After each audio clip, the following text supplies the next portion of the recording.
맞습니다. 여러분은 마음을 활짝 열어도 저는 긴장이 돼가지고, 저는 뉴질랜드 처음 왔거든요. 그래서 모든 것이 낯설고 두렵기도 하고, 그렇습니다. 그래서 여러분들이 대체 어떤 분들인지 제가 잘 몰라서 진단하는 제가 시를 하나 이렇게 읽어드리겠습니다. 커피에 프림도 넣고 설탕을 넣었는데 싱겁군요. 아, 그대의 생각이 빠졌군요. 굉장히 여러분 수준이 높습니다.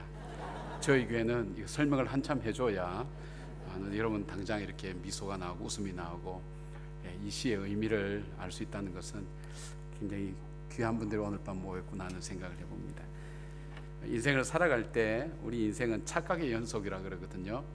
그래서 연령대별로 어떤 착각을 하고 사는지를 모아놓은 그 글들이 있어서 잠깐 이렇게 한번 읽어드리겠습니다. 여러분 어디에 해당되는지 한번 보십시오. 꼬마들은 어떤 착각하고 사는가 하면 울고 떼쓰면 다 되는 줄 안다. 시련을 겪은 사람들, 자기 케이스가 가장 비참하고 드라마틱하다고 생각한다. 연애하는 연인들, 결혼만 하면 깨가 쏟아지는 줄 안다. 아가씨들, 자기들은 절대 아줌마가 안 되는 줄 안다. 말년 병장, 육군 병장들, 자기가 세상에서 가장 높은 줄 안다. 엄마들, 우리 아이는 머리는 좋은데 공부를 안 해서 공부 못하는 줄 안다. 남자들, 못생긴 여자는 꼬시기 쉬운 줄 안다. 여자들, 남자들이 같은 방향으로 걸어오면 자기에게 관심이 있어서 따라오는 줄 안다. 부모들, 자식들이 나이 들면 다 효도할 줄 안다. 여기에 이 말 듣고 있는 사람들, 자기는 여기에 안 속하는 줄 안다. 우리 인생이라는 것이 어떤 착각, 그 속에 살아가는 것 같습니다. 그런데 그 중에서 우리가 가장 잘 속는 게 뭐냐면 자기가 신앙생활을 잘한다고 그렇게 생각을 하고 있습니다. 또 아니면 내가 인생을 가장 바람직하게 살고 있고 나처럼 인생을 사는 사람이 없을까라는 그런 생각을 많이 하고 살아갑니다. 저도 나름대로 이제 인생을 살아가면서 고민을 많이 했죠. 저도 스스로 이제 인생을 포기하겠다고 생각하는 바닥까지도 내려가 봤고, 또 저희 집사람도 임종기도를 한 두세 번 정도까지 받는 정도로 갔으니까 삶에 대한 생각을 참 많이 하고 살았어요. 어떻게 사는 것이 정말 후회하지 않고 잘 사는 걸까, 그렇게 생각하고 살아가다가 오늘 이 성경 말씀을 보게 된 겁니다. 오늘 새롭게 교회 나오신 분들도 있지만 또 예수 그리스도를 오래전부터 믿어온 분들은 이 본문을 잘 모르는 분들이 별로 없죠. 보통 오병이어 이렇게 해서 많이 알려져 있죠. 근데 여기서 이제 이 말씀을 읽다가 제가 이제 마음에 걸린 것이 광야라는 단어가 이렇게 마음에 걸렸어요. 제가 어려움을 겪어보니까 인생은 정말 광야와 같다는 생각을 참 많이 하게 됐습니다. 광야는 길이 없습니다. 내가 어디로 가야 내가 걸어갈 길인지, 내가 바르게 걸어가야 될 길인지 그 길을 도무지 알 길이 없어요. 어떤 이정표가 있으면 이쪽으로 가라든지, 또 이런 경우에는 이렇게 하라든지 어떤 매뉴얼이 있으면 좋은데 그것도 없고, 남들이 갔다고 해서 그 길이 내가 가야 될 길도 아니고요. 어디로 가야 내가 바른 길, 후회하지 않는 길로 갈 것인가, 길이 없는 것 같아요. 그 다음에 이제 광야는 뭐든지 이제 부족하죠. 굶주리고 배고프고 먹을 것이 없죠. 현대인들이 몇 가지 굶주림이 있다 그러잖아요. 러빙 헝거리가 있다. 러빙 헝거리. 정말 나를 사랑해주고 내가 사랑할 사람을 찾아볼 수 없는 세상에 살아가고 있다는 거예요. 사랑 이야기를 많이 하지만 정작 내 마음을 내어놓고 나 자신이 이야기를 할 수 있는 사람이 없는 거예요. 그 다음에 토킹 헝거리가 그러죠. 대화할 사람이 없는 거예요. 내 마음에 있는 이야기를 들어줄 사람도 없고, 내가 진실로 얘기한다고 해서 그 말을 이해해주는 사람도 없는 그런 정말 대화의 어떤 그런 배고픔이 있다 그러죠. 그 다음에 터칭 헝거리라고 합니다. 얘기를 하는데 전부 다 공중에 이렇게 서로 맴도는 얘기만 하고 있는 거예요. 허공을 치는 얘기만 하다 돌아오는 거예요. 정말 내 마음에 와닿는 그런 이야기를 할 수 있는 사람들이 이 많은 사람들 중에 없는 세상에 살아가고 있다고 그렇게 얘기합니다. 그 다음에 이 광야라는 것은 위험하죠. 언제 어디서 어떤 일을 당할지 우리는 알 수가 없습니다. 우리에게 다가오는 어려움을 알 수 있다면 좋은데 우리 인생에 다가오는 어려움을 누가 알 수가 있나요? 제가 조금 전에 문자를 받았는데 어떤 분들, 제가 얼마 전에 주례했던 한 자매가 6개월 된 아이가 있는데 오늘 심장마비로 갑자기 세상을 떠났다는 거예요. 또 몇 달 전에는 저희 교회 장로님이 그냥 그 일하는데 감독하러 갔다가 갑자기 이렇게 쏟아져 내린 돌무더기에 깔려서 그냥 세상을 떠나신 거예요. 아침에 잘 다녀올게 했는데 집에 돌아오는 것이 아니라 장례식장에 있는 경우가 우리는 얼마든지 허다합니다. 근데 사람들이 전부 다 그것은 남의 일일 거야 그렇게 생각하지만 막상 당하고 보면 남의 일만이 아니라 언제든지 내 주변에서 내 삶 가운데서도 일어날 수 있다는 것을 알게 됩니다. 그래서 인생은 도대체 어떤 일이 어디에서 어떻게 일어날지 모르는 이 광야와 같은 곳에 살고 있다는 것, 그것이 제일 먼저 이 성경에서 볼 때 이 광야가 제 마음속에 와닿았어요. 근데 여기에 이제 물고기 2마리와 보리떡 5개라는 것, 어린아이가 먹는 도시락이니까 물고기를 해도 우리 손가락만한 작은 물고기겠죠. 이거는 누가 주어도 잘 먹지 않죠. 비린내도 나죠. 보리떡이니까 껄껄껄껄해서 누가 잘 먹지도 않겠죠. 그런데 이 보리떡 5개와 물고기 2마리가 눈에 들어오는 겁니다. 이 보리떡 5개와 물고기 2마리가 보니까 기가 막힌 거예요. 왜냐하면 사람들에게 별로 보잘것없고 주목받지도 못하고 시원찮은 거지만 이게 오늘 굉장히 귀하게 쓰임을 받는 거예요. 광야에서 제일 먼저 볼 수 있는 것은 이 물고기 2마리와 보리떡 5개가 예수님의 메시아 되심을 증거하는 도구로 쓰임 받는 거예요. 이걸 좀 우리말로 쉬운 말로 바꾸면 사람들이 나를 볼 때 야, 나는 너를 보면 정말 내가 살아야 될 이유를 알 것 같아, 이런 이야기를 들을 수 있다면, 나는 너를 보면 정말 내 죽고 싶은 마음이 들더라도 너를 보면 내가 왜 살아야 되는지 이유를 알겠어, 나는 너를 보면 정말 천국이 있다는 걸 내가 믿게 돼, 이런 이야기를 내가 들을 수 있다면 내 인생은 결코 헛된 인생은 아닐 거다, 이 광야 같은 세상 속에. 근데 야, 나는 너를 보면 지옥이 생각나 뭐 이러면 그 참 힘들 거예요, 그죠? 정말 예수님께서 정말 메시아 되시는 것을 증거하는 도구로 이 물고기 2마리와 보리떡 5개가 쓰임 받았다는 거. 또 하나는 뭐냐면 이 물고기 2마리와 보리떡 5개가 이 광야에 모인 5,000명이라는 엄청난 많은 사람에게 이 풍성한 양식을 공급해 준 거예요. 굶주려 있는 저들 속에 이 물고기 2마리와 보리떡 5개가 사람들의 배를 배부르게 만든 겁니다. 이걸 이제 우리말로 또 바꿔보면 어떻게 보냐면, 뭐 우리 부부간에도 얘기하면, 여보 나는 당신을 통해서 내 삶이 굉장히 풍성해졌어요.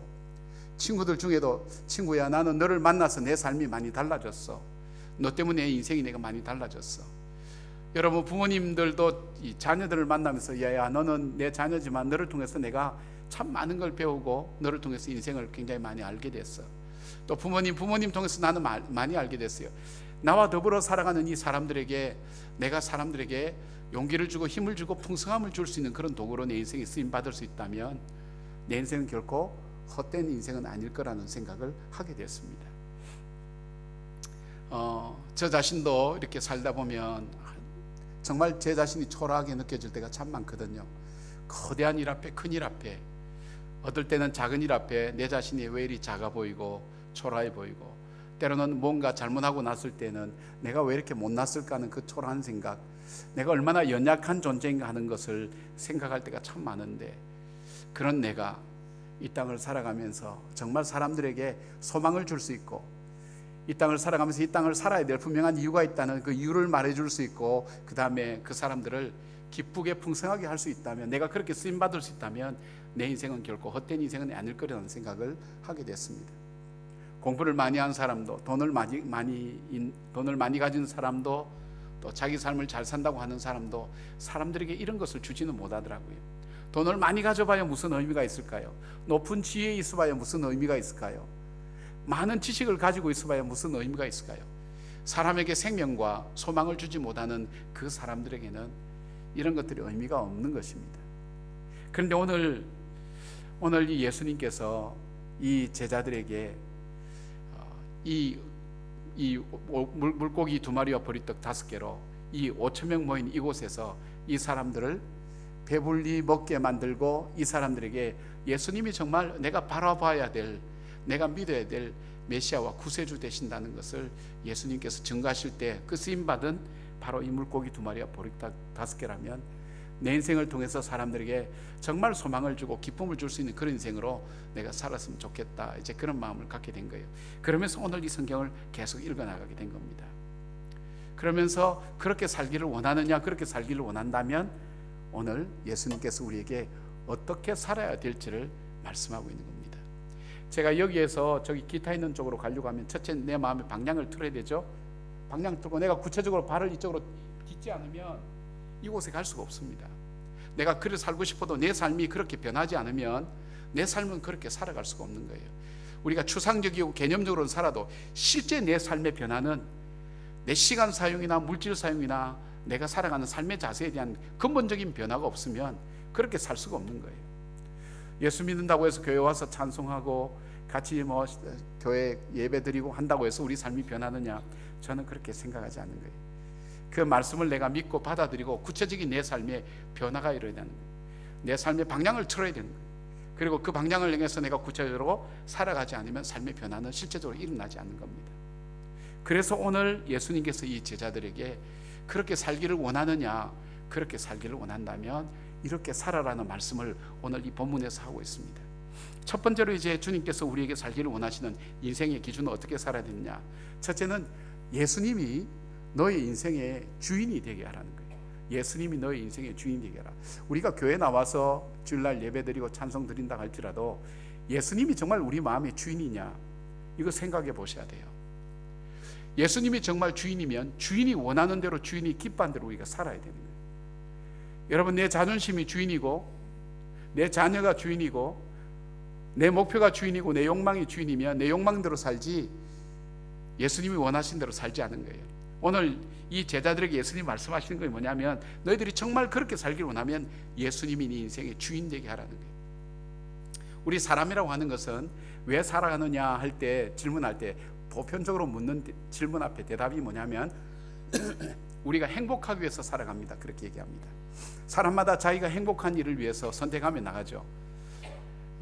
여러분은 오늘 여기에 오셔서 예배 참석하고 말씀 듣고 이렇게 친구 따라오기도 하고 같이 와서 이렇게 함께 말씀 듣는 것 자체가 행복에 굉장히 중요한 어떤 요소일 거라 생각하고 선택하셔서 여기 오셨지만 다른 사람들은 자기 나름대로 자기가 행복한 길을 선택해서 지금 살아가고 있는 거예요.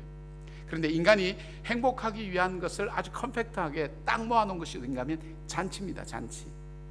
잔치는 인간이 즐거운 모든 것을 여기 다 모아놓은 거예요. 그래서 잔치에 보면 여러분 반드시 뭐가 있죠? 잔치는 음식이 있습니다. 잔치에 음식 빠지면 그거는 좋은 잔치 아닙니다. 음식이 굉장히 중요합니다. 그 다음에 음악이 있죠, 춤이 있죠, 분위기가 있죠. 인간이 즐겁게 하는 모든 것이 이 가운데 다 모여놓은 것이 잔치입니다. 오늘 여기 보니까 헤롯 대왕이 바로 이 궁궐에서 잔치를 열었습니다. 인간이 즐겁게 하는 모든 잔치가 요소들이 다 있었지만 그 잔치의 마지막에는 세례 요한이라고 하는 사람이 마지막 그 모기 쟁반에 담겨 들어오면서 사람들이 두려움과 불안으로 그 잔치는 끝나고 맙니다. 그리고 오늘 이어서 오늘 이 본문에 광야의 잔치가 일어나고 있습니다. 5,000명 사람, 그 다음에 이 광야라는 곳, 인간을 즐겁게 하는 것이 아무것도 없습니다. 그러나 이 잔치가 사람들의 의미 속에 희망을 주고 기쁨을 주고 용기를 줄 수 있었던 이유가 뭘까? 크게 차이 나는 것인데 이 잔치에 예수님이 주인인가 예수님이 주인이 아닌가, 그 차이에 따라서 달라지는 겁니다. 내 인생의 주인이 예수님인가 내 인생의 주인이 예수님이 아닌가에 따라서 이 잔치는 달라진다는 거예요. 여러분, 우리는 인생을 살다 보면요, 우리를 즐겁게 하는 것을 우리는 얻기 위해서 많이 노력합니다. 그러나 어느 순간 되기 시작하면 우리는 우리 인생에 즐겁게 하는 모든 것들이 우리 삶을 떠나게 되는 거예요. 어떤 경우에는 내 사랑하는 가족들을 먼저 떠나보내는 사람도 있죠. 내 사업의 실패를 통해서 내 꿈이 깨어지는 경우도 있죠. 사랑하는 친구를 떠나보내는 경우도 있죠. 우리 삶 속에 어느새 하나씩 잃어버리는 것들이 많단 말이에요. 그렇다고 해서 난 인생에 즐겁고 행복한 것이 없어지는구나 해서 불행하게 살 거냐? 그렇지 않다는 거예요. 세상을 살 때 그렇지는 않잖아요. 우리가 때로는 힘들고 어렵지만 그 힘들고 어려운 것을 극복해 나가고 이겨나가면서 더 아름다운 인생을 사는 사람이 있다면 그 사람의 살아가는 삶의 원칙이 뭐냐 하는 것을 우리가 살펴봐야 된단 말이에요. 저는 인생 자체가 공평하다고 생각은 합니다. 출발 자체가 불공평합니다. 그러나 우리가 보면 자기 인생이 좋게 출발했다고 해서 그 인생이 끝까지 좋은 그 인생으로 마감되느냐? 그건 아니지 않습니까? 불행하고 어렵게 시작했다고 해서 그 인생이 어렵게 끝나느냐? 그것도 아니지 않습니까? 행복하게 시작했지만 더 큰 행복으로 이어진 사람이 있는 반면에 행복하게 시작했지만 더 큰 불행으로 삶을 마감하는 사람들도 적지 않지 않습니까? 우리는 인생에 있어서 정말 행복하기 위해서 살아가는데 우리에게 행복할 수 없는 이유가 있어요. 우리가 주인이 돼서 행복할 수 없는 이유가, 제일 먼저 우리는 행복할 능력이 우리들 속에 없어요. 행복하고 싶죠. 그러나 우리 속에 능력이 없는 거예요. 행복할 능력이 없는 거예요. 저희 교회는 이제 거의 매주 이제 주례를 합니다. 저희 교회 젊은이들이 많기 때문에 거의 한 주는 보니까 13상이 동시에 이제 결혼하더라고요. 주례를 하면 저는 이제 결혼할 때 보통 한 13, 보통 결혼식 할 때 여기는 어떻게 하는지 모르지만 한국도 이제 예식장에서 짧게 하는데 저는 결혼식 1시간 정도 좀 하거든요. 굉장히 깁니다.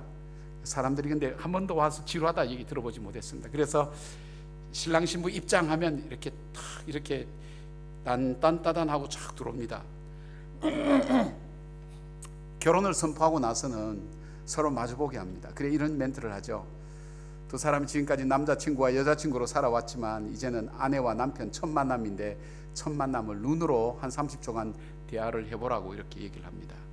그럼 요 부부 우리 젊은 남녀가 탁 서서요 둘이 딱 눈으로 아이 컨택하면서 이렇게 보면요, 여러분 속에서 질투가 막 일어납니다. 이게 젊은 이렇게 막 결혼한 친구가 막 사랑하는 눈빛을 잃어볼 때요, 눈이 촉촉하게 적셔지면서 이렇게 바라보면 속에서 제 마음이 막 이런 게 막 올라옵니다. 근데 속으로 저것들 너무 좋겠다, 너무 행복하겠다. 그런데 제가 제 마음을 다스리는 멘트가 있어요. 이 멘트만 하고 나면 마음이 안정이 되면서 그 다음을 진행할 수 있는 거예요. 그 멘트가 뭔지 아세요? 살아봐라. 6개월만 살아봐라. 예. 그 말만 하면 갑자기 마음이 안정감이 쫙 들어옵니다. 그 다음에 딴따단 그 가사가 뭔지 아세요? 잘 모르죠. 제가 작사했으니까 여러분까지 안 알려진 것 같아요. 가사가 뭐냐면 속았구나 속았구나. 네. 행복하고 싶죠. 행복하기 위해서 결혼하죠. 그러나 막상 살아보면 우리에게는 행복할 능력이 없다는 것을 알게 됩니다. 제가 직접 어떤 목사님 통해서 들었는데 이 목사님이 아는 분 가정에 고3짜리 아이가 하나 있었는데 이 아이가 학교에서 왕따를 당한 모양이에요. 이 아이가 마음이 여리니까 학교에서 돌아와서 자기 집 아파트에서 그냥 뛰어내렸어요. 뛰어내렸는데 차 위에 떨어지면서 죽진 않고요. 이 아이가 어떻게 했냐면 이 아이가 이제 자기가 몸이 비투성이 된 채 자기 집 아파트 이제 문 앞에 앉은 거예요. 지금 여기 아파트 문이라면 요 계단에 여기 앉은 거예요. 여기서 이 아이가 무슨 생각하냐면 다시 죽을 것인가 살 것인가 그걸 앉아서 고민하고 있는 거예요. 피가 은근히 고여 있으니까. 근데 그 방 불과 한 3m 안에 엄마는 뭐냐면 이 아이가 오면 맛있는 거 해주겠다고 김치찌개 만들고 고기 만들고 즐겁게 그 아들 해줄 때 그 부모 마음이 기쁘잖아요. 막 준비하면서 기쁘게 지내고 있는 거예요. 근데 아파트 문 해봐야 요 정도밖에 두께가 안 되거든요. 요 문 하나 가려진 것 때문에 불과 한 3m 앞에 자기 자녀가 지금 죽느냐 사느냐 인생의 그 분기점에 서 있는데 그것을 알지 못하고 이 아이는 결국 올라가서 떨어져서 죽었어요. 여러분, 우리 인간이 뭐 달나라에 뭐도 보내고 뭐 그렇게 하지만 결국 우리에게 가장 중요한 것을 모르는 거예요. 문 하나 가려진 것 때문에 정말 알아야 될 내 자녀가 내 눈앞에서 지금 죽어가고 있는데 그것을 볼 수 있는 능력이 우리들 속에 없다면 우리가 가진 능력이 대단한 능력이냐 이거예요. 저 달나라에 뭐 쇳덩어리를 올려보내고 하는 그 능력도 우리에겐 굉장한 능력이지만 그러나 우리가 정말 알아야 될 생명을 살리고 생명이 정말 어떻게 되는지 나에게 가장 소중한 것을 알 수 있는 지식이 우리들 속에 있냐 이거예요.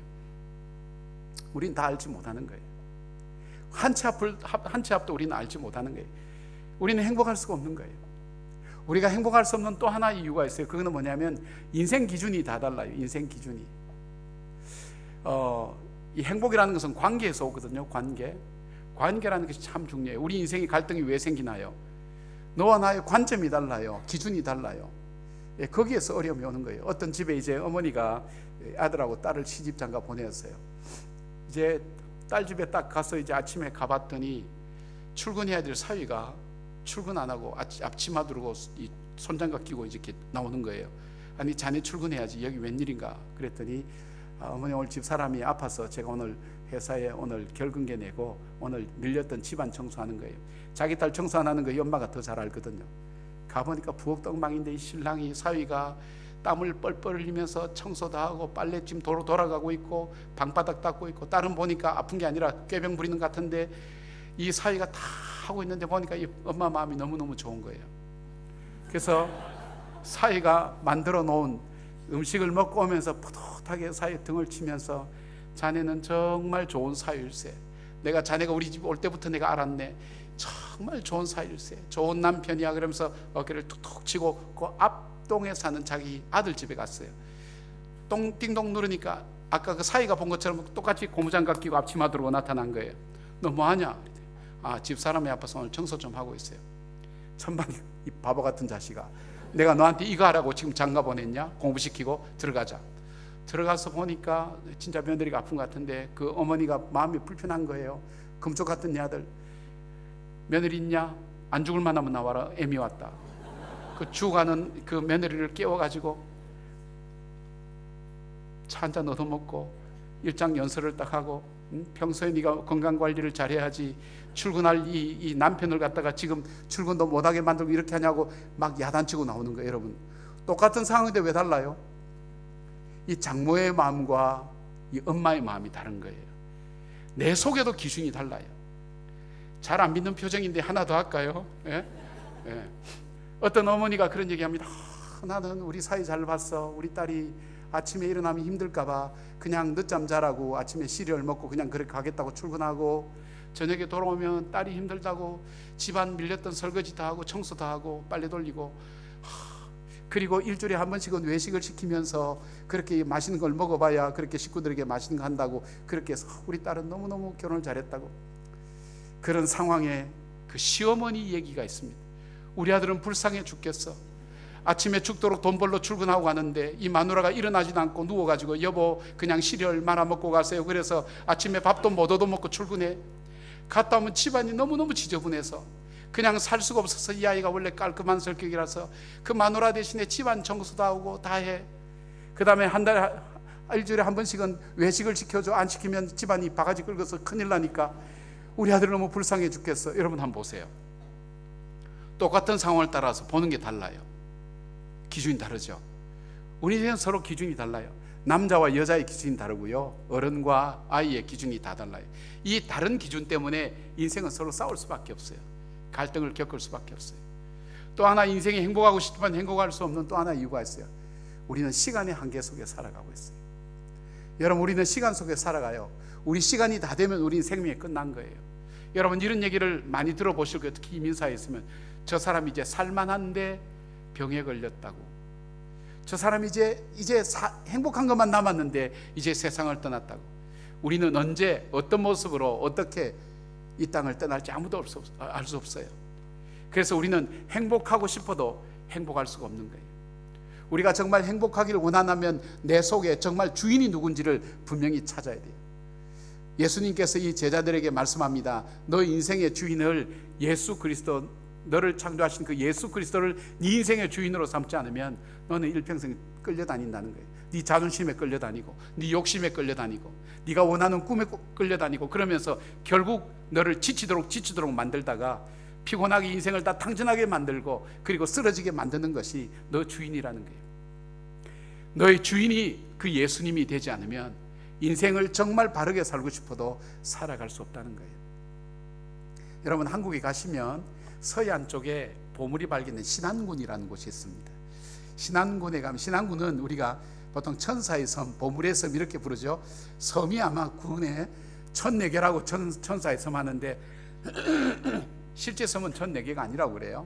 하여튼 천사의 섬 그래 부르는데, 거기 가면 증도라는 섬이 있습니다. 지금은 많이 이제 알려졌는데, 옛날에 이제 제가 그쪽으로 가게 됐을 때 이 증도라는 섬에 가면 문중경 전도사님의 조그만 이제 순교비가 있습니다. 지금은 이제 기념관도 세워졌어요.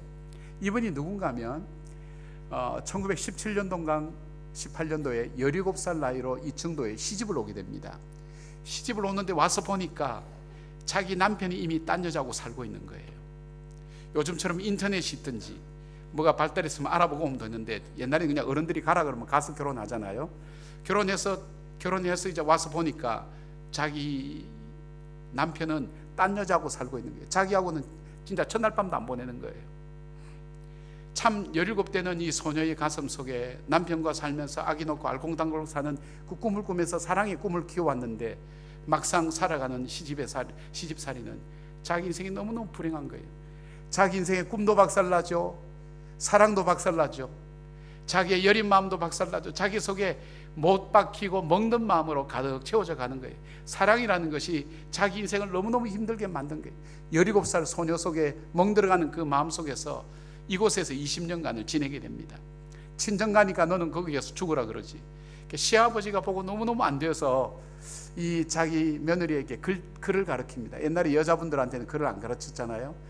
한글과 그리고 한문을 가르치면서 책을 읽고 소일거리를 삼으라고 글을 가르칩니다. 그러나 그 아버지마저도 20년 지난 이 자매가 37살 되던 때에 세상을 떠나게 됩니다. 더 이상 자기가 이제 여기 살아갈 이유가 없어서 목포에 있는 자기 오빠가 운영하는 요관 옆에 조그만 이제 그 바느질 집을 하나 만들어서 바느질을 하면서 살아가고 있는 거예요. 근데 어느 날 이제 그 당시에 성결교회 유명한 부흥사였던 이성봉 목사님 목회하신 그 교회 북교동교회 집사님 한 분이 찾아오신 거예요. 자, 아주머니, 예수님이 아주머니를 사랑하세요. 하나님이 이 세상을 사랑하세요. 아주머니를 사랑하세요. 그런데 뭐 별로 이렇게 중요하게 와닿지 않는데 사람이 자기가 상처받은 그 단어나 말이 자기 마음속에 딱 걸리면 이게 관심이 갖게 되는 거예요. 사랑? 이 세상에 사랑이 어디 있단 말인가? 친정부모도 나를 버렸고 나를 사랑한다고 했던 시아버지도 나를 지켜주지 못하고 사랑 때문에 나는 멍들고 사랑 때문에 병들고 사랑 때문에 내 인생이 망쳤는데 누가 나를 사랑한단 말이야, 이 세상에. 근데 그 예수님이 사랑한다니까 세상에 예수님이 누군데 나를 사랑한단 말인가? 그래서 이제 이분이 교회를 나가게 된 거예요. 그날 이성봉 목사님이 이제 이 설교를 하셨다 그래요. 수고하고 무거운 짐진 자들아 다 내게로 오라. 내가 너희를 쉬게 하리라. 그러면서 소장농으로 수고하고 무거운 짐진 자들아 다 내게로 오라. 내가 너희를 쉬게 하리라. 그리고 시집살이에 수고하고 무거운 짐진 자들아 다 내게로 오라. 내가 너희를 쉬게 하리라. 이 시집살이 여기에 이분의 마음에 확 와닿은 거예요. 내가 지금까지 살아온 인생 20년 동안 나는 뭘 하고 살아왔는가? 20년 인생 시집살이 속에서 정말 소방맞은 여인처럼 마을에서도 천대받고 집안에서도 버림받고 자기를 사랑하는 사람은 자기를 지켜주지 못하고 인생 외로운 강야에 혼자 서 있는 것처럼 외롭게 살다가 사랑에 버림받고 여기에 내동댕이 쳐진 내 인생을 누가 사랑한단 말인가? 아니 예수님이 나를 사랑한다고. 그러면서 이분이 그때부터 울기 시작하고 잃어버린 말라버린 이 울음이 터진 거예요. 예수가 누군디? 예수가 누군디? 이 여인이 너무너무 우니까 이 예배 끝나고 이성봉 목사님 보니까 이 여인이 살아있는 것처럼 이미 그 마음은 다 죽어버린 거예요. 희망도 없고 꿈도 없고 생명도 없고 소망도 없고 아무것도 없는 거예요. 이 여인 속에 하나님께서 이 여인을 얼만큼 사랑하시는가, 십자가의 사랑에 대한 얘기를 이 여인에게 하기 시작한 거예요. 당신도 포기한 당신을 하나님은 당신을 포기하지 않았습니다. 하나님이 가장 싫어하는 것이 죄인데 내가 죄인된 모습 그대로 있을 때, 아니 그뿐 아니라 하나님과 대적하는 원수가 되었을 때도, 내가 연약해서 아무것도 하지 못할 때도 그 하나님은 나를 사랑하는 걸 보여주시기 위해서 자기 아들을 십자가에 못 박아서, 나를 대신해서 십자가에 못 박아서 나를 얼만큼 사랑하는지를 보여주셨다고. 그 예수님의 사랑이 바로 당신의 사랑입니다. 당신은 당신을 포기해도 예수님은 당신을 포기하지 않습니다. 이 말에 자기 마음에 확 와닿은 거예요. 자기 삶에 정말 내가 사랑에 버림받았다면 이제는 정말 나를 사랑하는 분을 위해서 내가 살아야 되겠구나. 그 예수님을 자기 마음의 주인으로 삼고 그 주인을 위해서 자기 인생을 살기로 작정하게 된 거예요. 보니까 첫째, 그 주인이 원하는 것이 사람을 사랑하고 바로 이 세상에는 정말 살아야 될 이유가 있고 천국이 있다는 것을 증거하는 그 일을 해야 되겠다는 것을 이 여인이 마음속에 받아들인 거예요. 그리고 이제 신학교에 잠깐 갔다가 자기가 처음 내려간 곳이 어딘가 하면 자기 인생을 멍들게 했던 그 정도라는 섬에 가서 교회를 개척한 거예요. 마을 사람들이 보니까 저거 몇 년 만에 돌아오는데 저 소방 맞는 여인이 돌아왔는데 보니까, 그래서 어떨 때는 머리채를 끌고 다니기도 하고 그분들 표현하면 똥바가지를 그냥 머리에 붓기도 하고 그렇게 천대를 당하는데, 이 여인에게서 이전에 찾아보지 못한 놀라운 걸 발견한 거예요. 뭔가 권위가 있는 거예요. 그리고 자기들이 한 번도 받아보지 못한 그 사랑이 이 여인에게 있는 거예요. 한 번도 생각해보지만, 그리고 하나님의 사랑이 이 여인 속에 있고, 어떨 때는 술 먹고 노름하고 엉망진창된 그 젊은 사람이 가서 이 여인이 한마디 하면 그 권위에 눌려서 그 사람이 꼼짝을 못하는 거예요. 어떤 경우에는 아픈 사람 배에 손 얹고 기도하면서 하나님, 여기는 의사도 없습니다. 약도 없습니다. 주님께서 치료하지 않으면 이 여인은 살아날 수가 없습니다. 그리고 배를 잡고 붙들고 기도하면 낫는 거예요. 이 사람들 놀란 거예요. 그리고 이때부터 이 사람이 전하는 그 예수님에 대해서 그들이 듣기 시작한 거예요. 이분이 이 노둣길을 이렇게 이용해서, 이 갯벌이 나면 드러나는 이 노둣길을 이용해서 이 지역에 교회를 한 100개 정도 개척한 거예요. 그리고 이분이 1950년도 10월 5일 날, 그러니까 이 공산당이 쳐들어와서 이 안에까지 들어왔을 때 이 여인이 공산당에 볼 때는 아주 큰 반동분자로 해서 목포로 압송했는데, 목포로 압송해서 가니까 이미 9.28 서울 수복이 되면서 공산당들이 다 도망간 거예요. 이 여인을 잡아간 여인도 다 도망가 버린 거예요. 자유모험이 됐죠.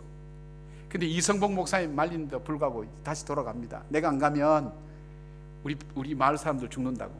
다시 돌아온 거예요. 그래서 1950년 10월 날 새벽 3시인가 2시에 이 마을 사람 47명과 함께 지금 묘지 한 5m 앞에 있는 모래사장 거기에서 사람들 다 모여놓고 이제 한 명씩 죽이기 시작합니다.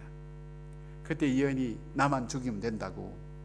그러니까 이 공산당 중에 이 문중경 전사님 알아보는 그 사람을 보고, 저 년이 시암탉이라고, 알을 많이 깠다고, 저 년을 죽여야 된다고. 그래서 죽창으로 이제 찔러도 안 죽으니까 나중에 총으로 쏴서 그냥 죽인 거예요. 그것이 1950년 10월 5일입니다. 그것으로 끝난 줄 알았어요. 그러나 그 마을 사람들 속에 예수님의 그 사랑이 살아나기 시작한 거예요.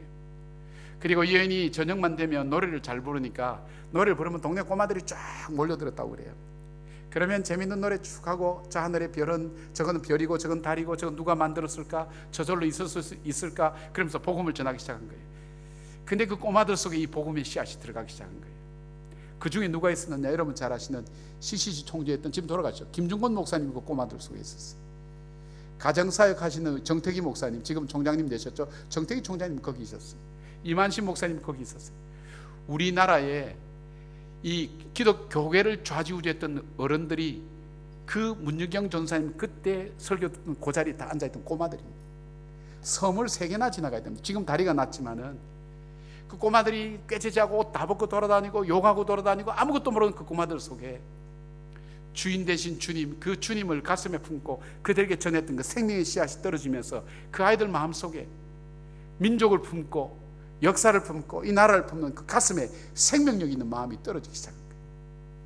그 아이들, 시골 아이들, 그 섬마을 아이들이 그 마음속에 불이 붙으면서 이 민족을 복음화시키고 새롭게 시킨 일에 얼마나 새롭게 만든지 알 수 없습니다. 저도 CCC 출신이거든요.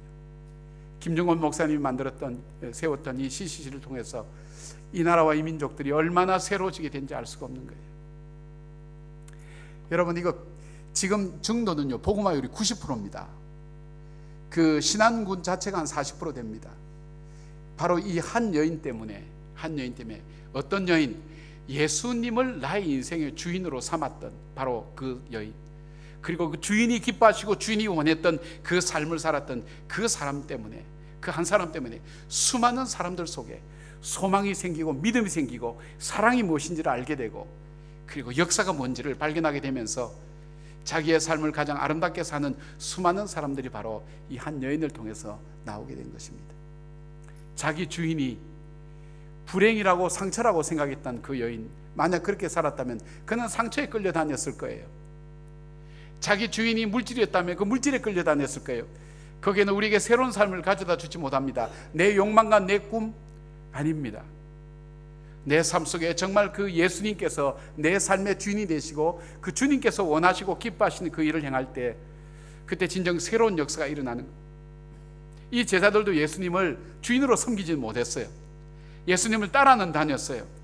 그렇지만 이들이 정말 예수님을 주인으로 섬기게 됐을 때가 언젠가 하면, 예수님께서 십자가에 죽으시고 부활하시고 승천하시고 성령께서 임하셨을 때, 그때 자기의 꿈을 주님의 꿈으로 바꾸기 시작했어요. 자기 인생의 비전을 주님의 비전으로 바꾸기 시작할 때 그 사람들이 살았던 삶의 역사가 바로 사도행전의 역사입니다. 사랑하는 여러분, 여러분의 주인은 누굽니까? 여러분의 주인이 누군가? 여러분, 누구 때문에 여러분 움직입니까? 누구 때문에 웁니까? 누구 때문에 웃습니까? 누구 때문에 기뻐합니까? 바로 그분이 여러분의 주인입니다. 그 주인이 나를 살리는 분인지 죽이는 분인지. 내가 예수님 이름 부른다고 예수님이 내 주인이 안 되는 사람 많단 말이에요. 정말 그 주님이 내 인생의 주인이 되면 그 주인은 나에게 정말 참된 광야 같은 세상 속에 참된 소망의 길, 생명의 길을 열어가시는 그 분이 된다는 것을 알게 됩니다. 사랑하는 여러분, 우리가 예수를 믿는다는 것은 내 인생의 주인이 주님이시고 그 주님이 내게 원하시고 기뻐하시는 삶이 무엇인가를 새롭게 내 삶을 바꾸어서 살아가는 것을 말합니다. 살아온 대로 살아가는 건 아닙니다. 그 주인이 원하시는 삶이 무엇인지를, 주인이 기뻐하시는 삶이 무엇인지를 내가 살아갈 때 내 삶이 변하게 된다는 것, 그것을 주님은 오늘 말씀하고 있습니다. 두 번째로 오늘 주님께서 오늘 이 사건을 통해서 말씀하기를 원하시는 것이 뭐냐면 인간관입니다. 인간관. 사람을 어떻게 보느냐에 따라 달라진다는 거예요. 여러분, 신앙이라는 건 예수 믿는다 할 때 예수 믿는 사람과 믿지 않는 사람의 차이가 뭐냐 할 때 굉장히 중요한 구분 중에 하나가 그 사람이 어떤 관점을 가지고 있느냐가 굉장히 중요한 차이입니다. 오늘 예수님께서 특별히 중요한 것이 뭐냐면 여기에 사람을 어떻게 볼 것인가. 오늘 이 본문 우리 목사님께서 읽어주신 이 본문에 보면 인간을 어떻게 볼 것인가 하는 것이 두 가지가 나옵니다. 하나는 예수님이 사람을 어떻게 보는가. 설명을 조금 드리면 예수님께서 이 제자들이 전도여행 갔다고 몹시 지쳤습니다. 그래서 예수님이 이렇게 말씀하십니다. 너희들이 몹시 지쳤으니까 가서 좀 쉬어라고. 제자들이 쉬기 위해서 쉴 곳을 찾아가기 시작했습니다. 근데 그 쉴 곳을 아마 배를 타고 해안을 따라가니까 사람들이 어디로 가는지 알겠죠?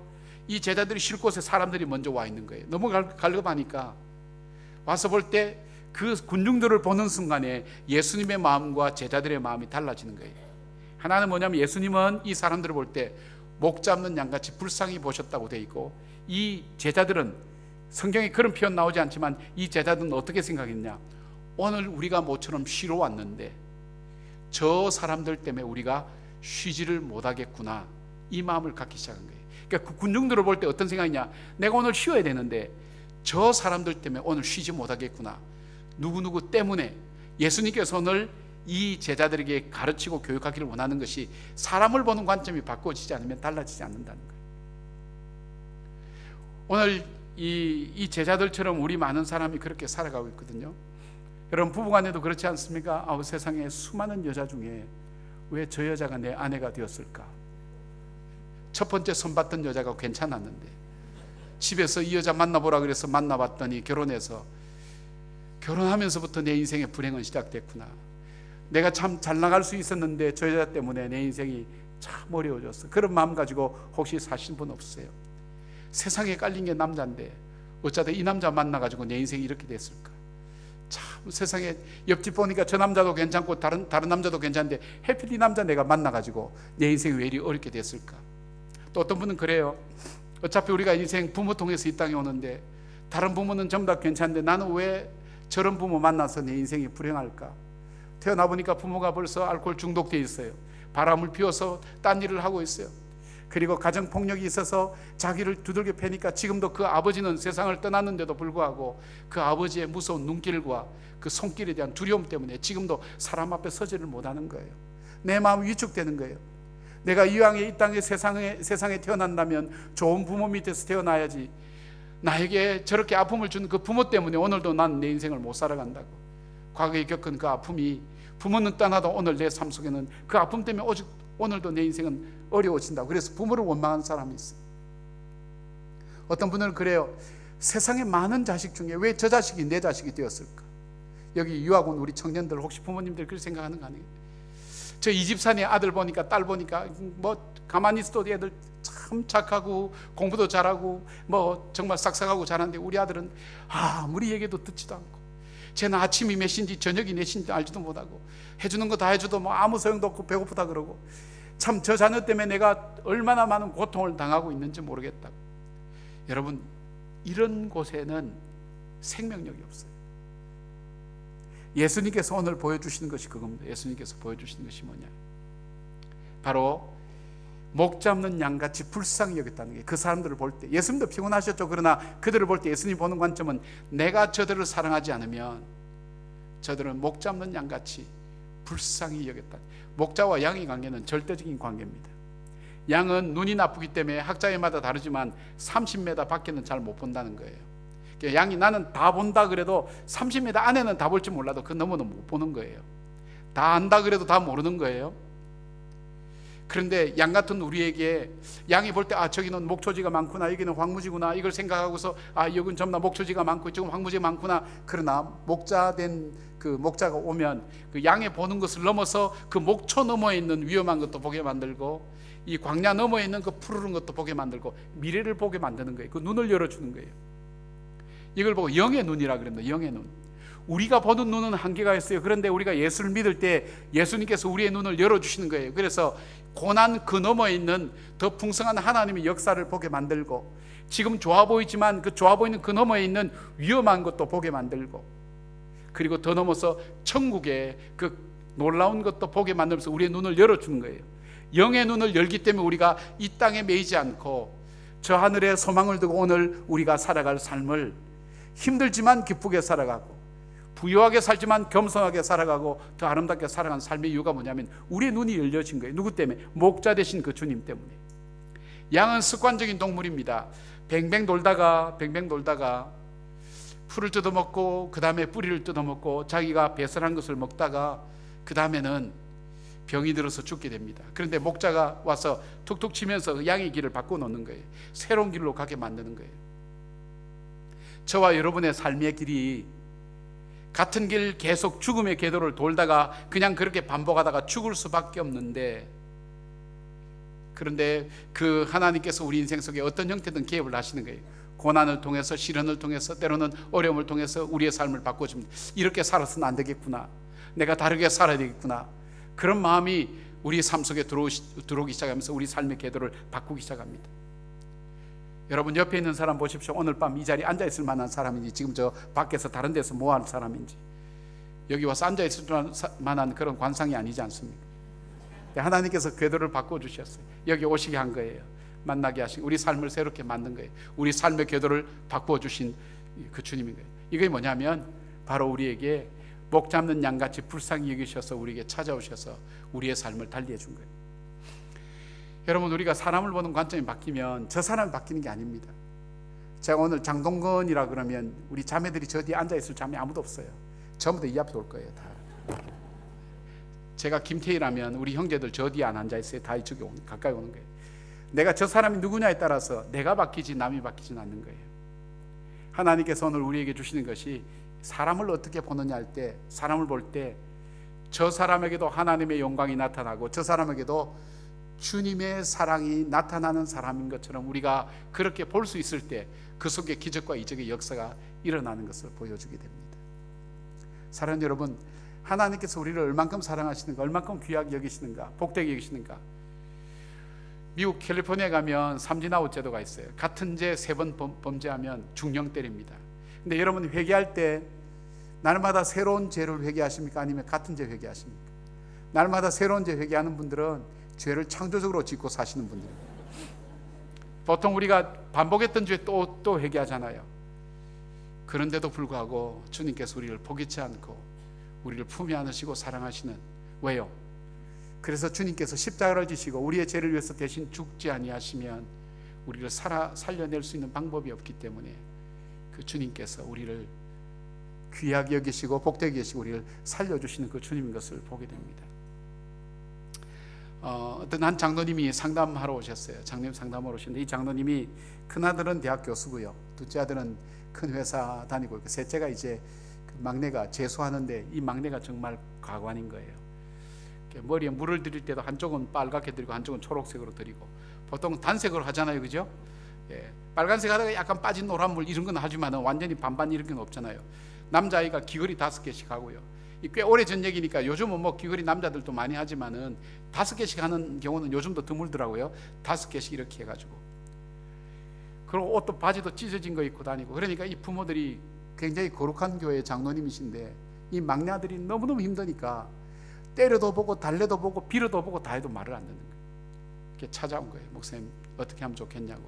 근데 이제 어떻게 생각하시냐 그랬더니 최근에 우리 부부가 결론을 내렸다고. 하나님의 영광을 위하여 이 아들은 빨리 하나님 데려가시는 게 가장. 왜냐하면 주님의 영광을 가린다고 생각하기 때문에. 얼마나 말을 안 들었습니까? 뭐 어떻게 말을 안 듣습니까? 그러니까 꼭 교회 와서 담배를 핀대요. 그러니까 이 교회가 아주 보수적인 교회인데 왜 교회 와서 담배 피는 까지 내가 양보하겠다. 근데 왜 교회 와서 담배 피냐 그러니까 이 아들이 교회에서 담배 피면 담배 맛이 그렇게 좋대요. 그리고 교회에서 말썽을 일으키는 게 교회도 보면 성격이 좀 까칠한 분들 있잖아요. 그분들하고 늘 부닥치는 거예요. 부닥치고 난 다음에 이제 소속을 밝힌대요. 아저씨 나 누군지 알아? 이게 수석장 아들이야. 이렇게 소속을 밝힌대. 그럼 완전 창피당하는 거예요. 그러니까 때려도 안 되고 달래도 안 되고 이 아들이 해결될 방법이 없는 거예요. 어떻게 할 방법이 없는 거예요. 그래서 이제 이런 고민 저런 고민하다가 이제 오게 된 거예요. 장로님 그 아들 천사 같은데요. 그랬더니 목사님 저 농담할 그런 기분 아니에요. 저 그렇게 여유 있지 않아요. 그래서 아니 장로님 천사 믿냐고. 그러니까 천사 믿죠. 천사가 하는 일이 뭡니까? 천사가 하는 일이 하나님의 말씀 우리에게 전달해주고 우리로 하여금 하나님께 더 가까이 가도록 하는 게 천사의 역할이겠죠. 그래요? 장님 그러면 요즘 회중기도 어떻게 하세요? 이렇게 물어봤어요. 보통 이제 보수적인 교회, 옛날 전통적인 교회 장로님들은 기도할 때 이렇게 하거든요. 다 같이 기도하십시다. 거룩하시고 사랑이 많으신 하나님 아버지 감사하고 감사합니다. 이래가지고 쫙 백악관 한 바퀴 돌아서 청와대 돌다가 저 위에 저 성가대 신함 돌고 주일학교 한번 돌다가 본당까지 오면 15분 정도 걸리거든요. 예수님의 이름으로 기도합니다. 아멘. 이러면 딱 내려가면서 기도는 이렇게 하지. 이렇게 신나게 딱 이렇게 기도했다는 거예요. 근데 요즘은 다 같이 기도하십시오. 보면 여기저기에 자기 아들하고 싸운 집사님들 얼굴이 보이는 거예요. 근데 그분들은 아무 얘기 안 하는데 자기에게 이렇게 손가락, 네가 장로야? 네 아들이나 똑바로 가르쳐. 네가 아들 시원찮은데 무슨 장로야? 손가락질 하는 것 같다는 거예요. 갑자기 자기가 그런 마음이 팍 들어오니까 기도할 용기가 안 나는 거예요. 그러면서 이 또 나이가 들면요, 여성 호르몬이 많이 분비되거든요. 갑자기 자기 인생이 서글퍼지는 거예요. 내가 이 나이에 이게 뭔가. 그럼 눈물이 난다는 거예요. 근데 옛날 같으면 그것도 참았는데 이제는 절제력도 떨어져서 이러다가 막 그냥